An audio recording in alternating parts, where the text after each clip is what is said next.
हमारा अगला खंड है पद परिचय। पद परिचय यानी शब्दों का परिचय देना।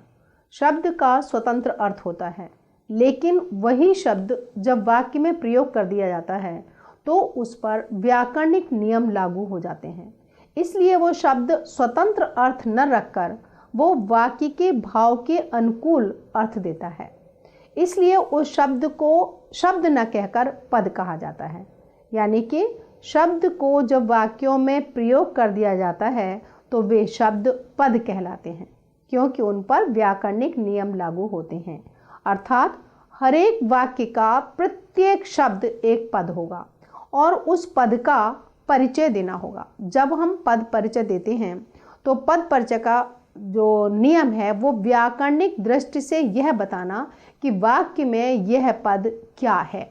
यानी जो शब्द भेद हैं पहले हमें वो बताने हैं कि इसका शब्द भेद कौन सा है और शब्द भेद का प्रतिभेद क्या है। यानी उस भेद में जैसे कोई संज्ञा शब्द है, जैसे राम विद्यालय जाता है, अगर हमने राम को लिया तो हम सिर्फ राम के आगे संज्ञा नहीं लिखेंगे, हम बताएंगे कि ये व्यक्तिवाचक संज्ञा है। तो इस तरीके से सबसे पहले हम भेद, फिर उसका भेद का प्रतिभेद क्या है, फिर हम बताएंगे कि वो कितने वचन है, उसमें एक वचन है या बहुवचन है, लिंग बताएंगे, और फिर ये बताएंगे कि उस शब्द का वाक्य के अन्य शब्दों से क्या संबंध है। यानी वो कर्ता है कि क्रिया है कि कर्म है या वो पूरक है, किस जगह उसका प्रयोग हुआ है, ये बताना होगा। तो ध्यान रखिए कि पद परिचय देते समय संज्ञा शब्दों या सर्वनाम शब्दों का जब भी परिचय दिया जाएगा तो हम सबसे पहले बताएंगे कि ये कौन सा संज्ञा है, कौन सा भेद है संज्ञा का, और फिर बताएंगे कि लिंग कौन सा है, वचन कौन सा है और उसका कारक क्या है, या कर्मवाच्य है या वो कर्तृवाच्य है, ये उसमें हमें बताना होगा। बहुत ही सरल है। कोई भी हम उदाहरण ले लेते हैं। जैसे हम कहें बच्चे मैदान में खेलते हैं। बच्चे मैदान में खेलते हैं, ये कैसी क्रिया है? अकर्मक क्रिया है, क्योंकि यहाँ पर खेल का कोई कर्म नहीं है। इसलिए यहाँ पर जब हमें खेलते हैं का पद परिचय देना होगा तो हम लिखेंगे खेलते हैं और डैश लगाकर लिखेंगे अकर्मक क्रिया, और उसके बाद बताएंगे वर्तमान काल। सिर्फ हमें इतना लिखना है। ऐसे ही मान लीजिए कोई और उदाहरण ले लें कि नचिकेता ने ब्रह्मा से प्रश्न पूछा। तो अब यहाँ पर हम देख रहे हैं प्रश्न पूछा, तो हमें पता है कि कर्म भी है, तो यहाँ पर सकर्मक क्रिया है और ये क्या बता रहे हैं? पूछा, पास्ट टेंस की बात कर रहे हैं, यानी कि हम सिर्फ लिखेंगे सकर्मक क्रिया और भूतकाल। तो इतना हम अगर लिख देते हैं, क्रिया का भेद बता देते हैं, तो वहाँ पर क्रिया का जो पद परिचय है वो पूर्ण हो जाता है। लेकिन आप जानते हो कि क्रिया के भेद में सिर्फ अकर्मक या सकर्मक क्रियाएं ही नहीं हैं, उनके अतिरिक्त भी कर्म के आधार पर और क्रियाएं हैं। जैसे मान लीजिए मैं कहूँ कि मेरे स्टेशन पहुँचने से पूर्व गाड़ी आ चुकी थी, तो ये किस तरीके की क्रिया का भेद होगा? ये हम यहाँ पर बताएंगे कि ये पूर्वकालिक क्रिया है।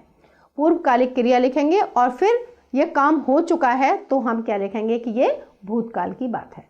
तो इसे भूतकाल लिखेंगे और पूर्वकालिक क्रिया, यानी क्रिया का भेद आपने लिखना होगा। सकर्मक और अकर्मक के अतिरिक्त अगर जो कोई भी भेद है तो वो भी हमें बताना होगा। तो इस तरीके से क्रिया का पद परिचय देते समय अगर वो सकर्मक और अकर्मक में से कोई क्रिया है तो उसका भेद लिखेंगे, और अगर कर्म के आधार पर वो किसी और क्रिया को अभिव्यक्त कर रहे हैं तो कर्म के आधार पर जो भी क्रिया है उसको हम नाम लिखेंगे और उसके साथ में काल लिखेंगे। सिर्फ 2 शब्द लिखने से ही आपका क्रिया का पद परिचय पूर्ण हो जाएगा।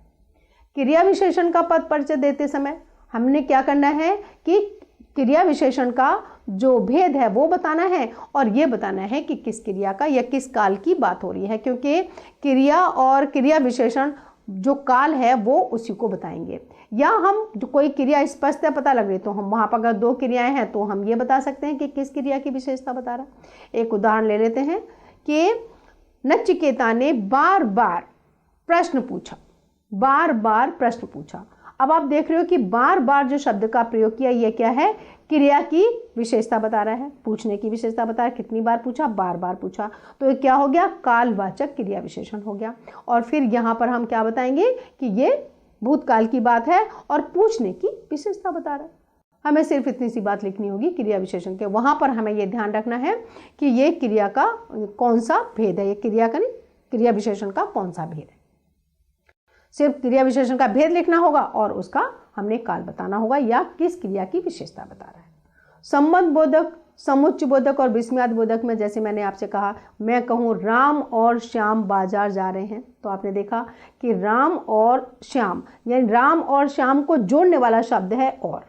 इसी तरीके से अगर मैं ये कहूँ कि राम आया और श्याम चला गया, यहाँ पर ये और शब्द दो शब्दों को न जोड़कर दो वाक्यों को जोड़ रहा है। तो आप बता सकते हो कि जो समुच्चय बोधक शब्द हैं वो दो शब्दों को, दो वाक्यों को, दो उपवाक्यों को जिन शब्दों के द्वारा जोड़ा जाता है तो वो समुच्चय बोधक कहलाएंगे। अब जब संबंध बोधक तो आप क्या करेंगे, उसका भेद लिखेंगे कि कौन सा है, किन शब्दों को जोड़ रहा है या वाक्यों को जोड़ रहा है या उपवाक्यों को जोड़ रहा है, वो आप बात बताएंगे। और यदि संबंध बोधक शब्द हैं, जैसे राम के रथ पर सीता जी बैठकर आई या कुबेर के रथ पर बैठे, जो शब्द हैं तो जो संबंध बता रहे हैं, किसके रथ पर बैठे, राम के रथ पर या कुबेर के रथ पर, जो हमने बात की, तो उसमें यहाँ पर संबंध बताया जा रहा है कि किसके साथ, रथ का किसके साथ संबंध है, राम के साथ है या कुबेर के साथ है, तो जो संबंध है उसको बताना है। मैं आपसे कहूँ कि मेरा घर चर्च के पीछे है, तो चर्च के पीछे है, तो जो के पीछे किसके पीछे है, चर्च के पीछे है, तो वहां पर मेरे घर और चर्च के बीच में जो संबंध है वो बताया जा रहा है, तो इसलिए वहां पर वो संबंध कारक होगा। समुच्चय बोधक, संबंध बोधक वो शब्द हो जाएंगे कि किस तरीके का किसके साथ संबंध बताया जा रहा है, यानी कौन सा संबंध बोधक, वाक्य में अन्य शब्दों के साथ जो संबंध बताया जाए, संज्ञा या सर्वनाम का, वो संबंध बोधक शब्द होते हैं। तो वहां पर सिर्फ आपने ये बताना है कि किसका संबंध किसके साथ बताया जा रहा है, और आपने कुछ बताना नहीं है, एक शब्द मात्र लिखने से आपका पद परिचय पूर्ण हो जाएगा।